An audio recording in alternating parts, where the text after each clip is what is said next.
Have you ever felt so angry or frustrated that you did something you regretted right away? Imagine being the leader of thousands of people, hot, thirsty, complaining, and they all expect you to fix everything. That was Moses. And in today's story, he makes a big mistake, right in front of everyone. Let's find out what happened when Moses lost control and what it cost him. The sun blazed down on the camp of Israel.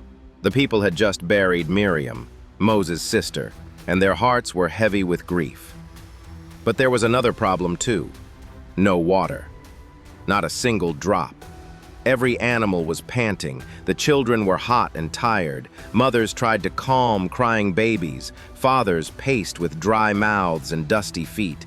The people's patience, like their water jugs, had run out. Soon a crowd gathered in front of Moses and Aaron. "Why did you bring us here?" they cried.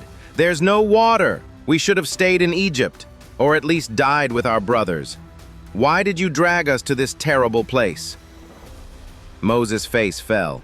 Again they were complaining, even after all God had done. But instead of shouting back, Moses and Aaron did something wise. They went to the tabernacle and fell on their faces before God. And there, in the quiet, the glory of the Lord appeared. God spoke. His voice was gentle but clear. "Take your staff," he said, "and gather the people. You and Aaron are to speak to that rock before their eyes. Water will pour out. Then everyone and their animals can drink." Moses stood up slowly. He took his staff, the same one he'd used back in Egypt, the same one God had turned into a snake and used to part the Red Sea. He called out to the people. They followed him to a large rock. But as Moses looked at the angry, shouting faces, something stirred in his heart. He was tired, he was frustrated, and he was angry, not just at them, but deep down, maybe even a little at God. He raised his staff. "Listen, you rebels," Moses shouted. "Must we bring water for you out of this rock?" Then, whack! He struck the rock once with his staff. Whack! He hit it again, and something amazing happened. Water gushed out. Cold, clear water, rushing over the ground, spilling into cups, soaking into the dry earth. The people cheered. The animals ran to drink. Everyone was thrilled, but God was not. Moses had disobeyed. God had said to speak to the rock. Moses had struck it. And worse, he had made it sound like he and Aaron were the ones who brought the water. Moses might have looked like a hero, but he had failed a very important test. Later, God spoke again, but this time his voice was filled with sadness. "Because you did not trust me enough to honor me as holy in front of the people, you will not lead them into the promised land." Moses' heart dropped. He had waited for years to step into that land, the place flowing with milk and honey. He had dreamed of it since the day he left Egypt, but now he would only see it from afar. Aaron, too, would not enter. Both had failed to obey God completely.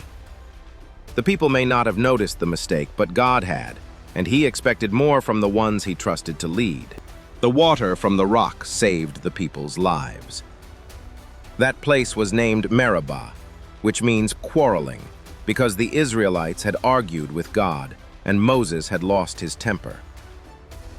It's a hard story, but it reminds us that even great leaders can mess up.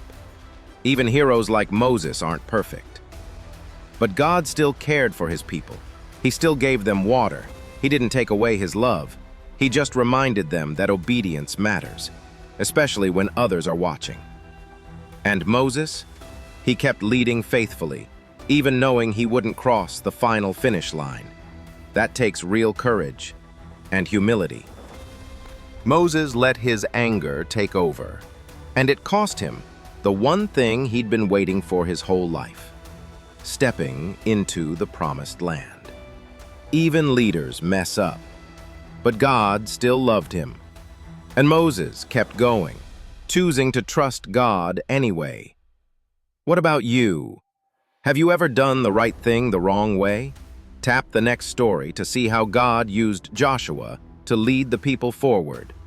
And don't forget to like, subscribe, and hit the bell so you don't miss a single story.